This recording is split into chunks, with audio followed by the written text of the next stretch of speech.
appeared before the Congressional Committee to tell what I knew of activities which might lead to an attempt to set up a fascist dictatorship. The potential for the disastrous rise of misplaced power exists and will persist. The very word secrecy is repugnant in a free and open society, and we are, as a people, inherently and historically opposed to secret societies, to secret oaths, and to secret proceedings. President Bush signed a formal agreement that will end the United States as we know it, and he took the step without approval from either the U.S. Congress or the people of the United States. The secret organizations of the world power elite are no longer secret. It's known as the Bilderberg Group. Could their objective be world domination? I'm Jim Tucker. I've chased Bilderberg for 30 years. I'll never give up the chase. Bilderberg plan for the whole world is nothing less than world government. I'm not comfortable with that at all. Who elected these guys to run the planet? They are the elitists. They feel they should run the world for their own selfish interests. Now we can see a new world coming into view. A world in which there is the very real prospect of a new world order. Bilderberg is making great progress toward a world government, and only an educated, informed public can stop them in their tracks. David Rockefeller admits in his own memoirs that he wants to destroy the United States. Right. He's a traitor. It's good to be back at the Council on Foreign Relations. As Pete mentioned, I've been a member for a long time and was actually a director for some period of time. I never mentioned that when I was campaigning for re-election back home in Wyoming. Let us never tolerate outrageous conspiracy theories.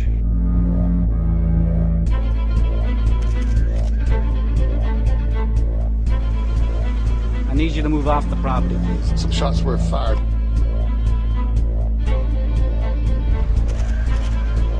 There's Bilderbergers right there. The Trans-Texas Corridor is a vital part because we stop it here in Texas. We stop the new world order right here in Texas. This thing started here.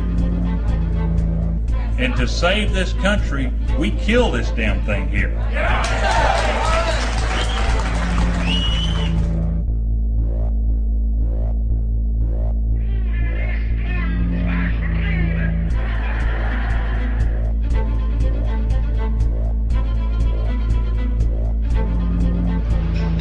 A chance for the President of the United States to carry out a phrase his father used, and that is a new world order.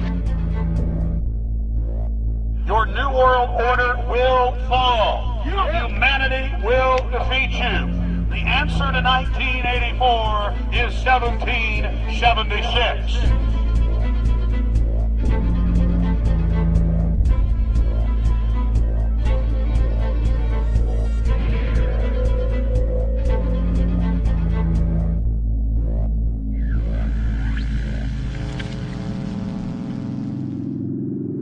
In the near future, Earth is dominated by a powerful world government. Once free nations are slaves to the will of a tiny elite. The dawn of a new dark age is upon mankind. Countries are a thing of the past. Every form of independence is under attack, with the family and even the individual itself nearing extinction. Close to 80% of the Earth's population has been eliminated. The remnants of a once-free humanity are forced to live within highly controlled, compact, prison-like cities. Travel is highly restricted. Superhighways connect the megacities and keep the population from entering into unauthorized zones. No human activity is private. AI supercomputers chronicle and categorize every action. A prison planet dominated by a ruthless gang of control freaks, whose power can never be challenged. This is the vision of the global elite, their goal. A program of total dehumanization, where the science of tyranny is law.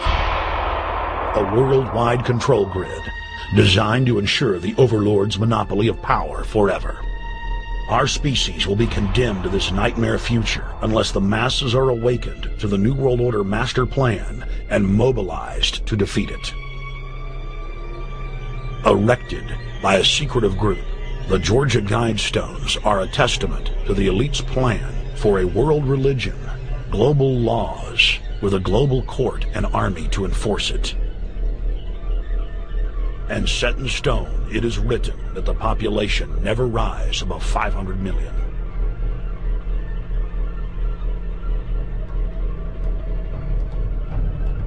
In this film, you will learn how our world is truly governed. You will see how highly secretive roundtable groups interlock to form a global intelligence network. This group has been steering planetary affairs for hundreds of years. Now, in the final stage, they prepare for open world government. A goal tyrants throughout history have lusted after. Dr. Michael Kaufman is a published ecologist specializing in ecosystem research, forest ecology, and ecosystem classification. Dr. Kaufman played a key role in blocking the ratification of the Convention on Biological Diversity in the U.S. Senate. The concept of a new world order has been around for centuries. It's been receiving tremendous play over the last half of the 20th century. George Bush, the first senior president, George Bush, used it a lot in his speeches and really implies that he really wants to see a order in which we have a universal or a global type of governance in which every human being on planet Earth is ultimately responsible to policies that are being formulated at the international level. It is a big idea, a new world order.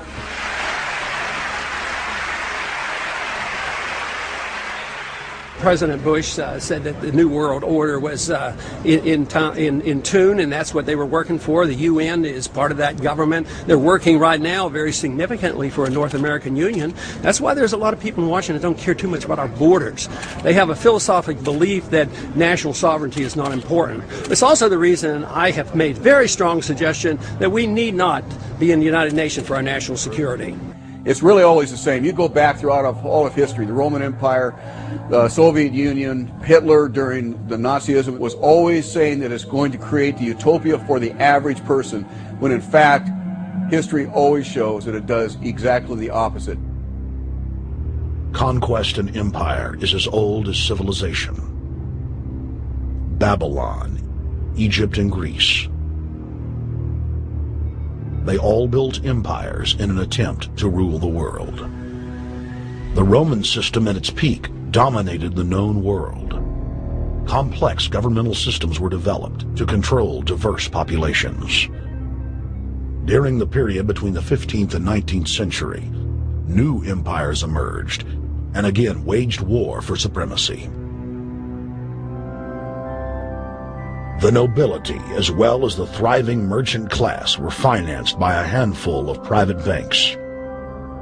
Many of the great money houses would hedge their bets and finance both sides of a war. Sophisticated intelligence-gathering networks gave the financiers a clear edge over the governments they were slowly gaining control of. On the 18th of June, 1815, agents of the British arm of the Rothschild family looked on as Emperor Napoleon Bonaparte fought desperately to save his army from the jaws of a British-Prussian pincer attack. A Rothschild agent was able to get the news of Napoleon's defeat at the hands of Lord Wellington to Nathan Rothschild, a full 20 hours before the news reached London. Nathan, the head of the British arm of the Rothschild family, put out the rumor to the London Stock Exchange that Napoleon had won the war. Stocks plunged by 98%, and Rothschild was then able to buy up the entire British economy for pennies on the pound. When the news of Napoleon's defeat finally arrived,